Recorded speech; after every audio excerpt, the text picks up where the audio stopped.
होइन भोलि नेपालमा ठुलै उथलपुथल हुँदैछ कि क्या हो त? माओवादीले 1 महिने अभियान भनेर तराईको जागरण पनि स्थगित गरेछ त हेर्नुहोस्। अब सबै नेताहरू त काठमाडौँमा। अब उता वामदेवले चाहिँ अब राजा आयो भने थुनिहाल्ने हुन् कि 76 वर्षको मान्छेलाई मार्न त मार्दैन होला, भाग्न त भाग्दिन भनेको छ। हामीले त कुरै बुझेनौँ के हो यो? कि नेताहरू पोको पुन्तरो जम्मा गर्न हुन्छ नि? अफगानिस्तानको राष्ट्रपतिले पहिला प्लेनमै पुरा पैसाका बन्डल बन्डल आदि उदि कता खसेको थियो अरे क्या। अब हाम्रोतिर पनि खस्ने हो कि अलिअलि। किन यसरी भागेका? के हुँदैछ नेपालमा? हुन चाहिँ हाम्रो देशलाई टाट कङ्गाल बनाएको चाहिँ यिनै नेताले हो यो है। अब म यो व्यवस्था ऊ व्यवस्था भन्दिनँ।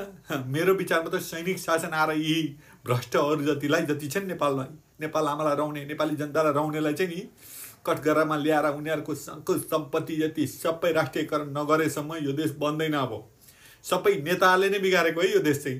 भ्रष्टाचार गर्ने नेताहरू नै हुन्। अब त्यसमा ठुला ठुला कर्मचारी त सेटिङमा मिलेकै हुन्छन् है, तलदेखि माथिसम्म सबै। हेर्नुहोस्, साधारण एउटा वडा अध्यक्षले 5 वर्षमा 5-10 करोड कमाइरहेछ। जनता चाहिँ बिहान बेलुका छाक टार्नै गाह्रो भइरहेछ।